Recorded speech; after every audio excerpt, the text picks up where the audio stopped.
জোর ভাবে মানে ফিজিক্যাল আসার অনেক চেষ্টা করেছিল, চেষ্টা করছে। ও চেষ্টা করলে কি, ওর তো পুরুষত্বই নেই। ওর সেক্স যে জিনিসটা, ওই জিনিসটাই তো কেন আসছে সাহস নিয়ে জানেন?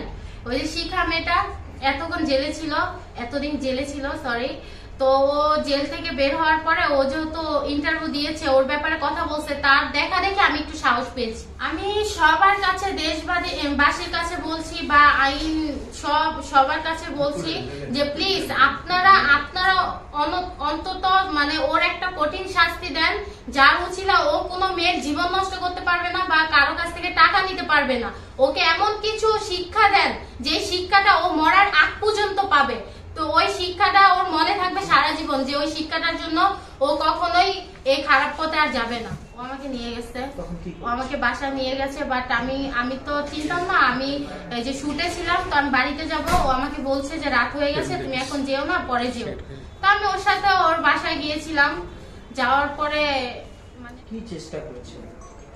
শরীরে টাচ করতে ও আমাকে হাত ধরছিল, জড়ায় ধরছিল, বাট আমি সেই সুযোগটা দেইনি। মানে আমি নিজেকে আড়াল করে রেখেছি সম্মানের ভয়ে। ও আমাকে ভয় দেখাইছিল, ও আমাকে ভয় দেখাইছে যে আমি যদি মুখ খুলি তাহলে আমার অবস্থাও খারাপ হবে। আসলে আপনাদেরকে আমি একটা কথা বলি, ঠিক আছে? ও যে আমাকে এগুলো মানে ভয়টা দেখাইছে, ঠিক আছে? ও যে আমাকে এরকম করে পাঠাইছে বা এত কিছু কথা বলছে, ও আমাকে বলছে তুমি যদি আমার বিরুদ্ধে কিছু কথা বলো তাহলে তোমার খবর আছে, তোমার সম্মানহানি হবে। আমি জানি বাংলাদেশে আইন আছে, আইন ব্যবস্থা অনেক কঠিন, আমি সেটাও জানি।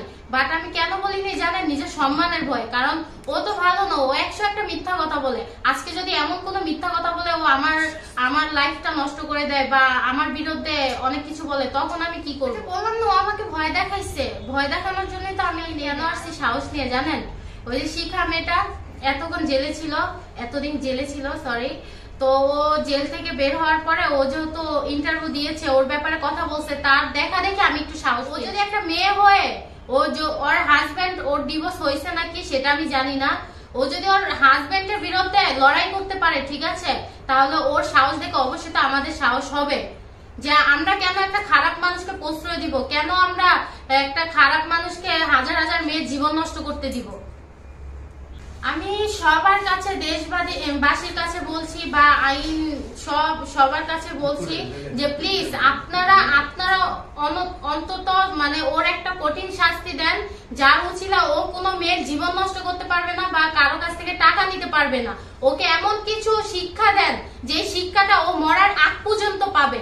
তো ওই শিক্ষাটা ওর মনে থাকবে সারা জীবন, যে ওই শিক্ষাটার জন্য ও কখনোই এই খারাপ পথে আর যাবে না।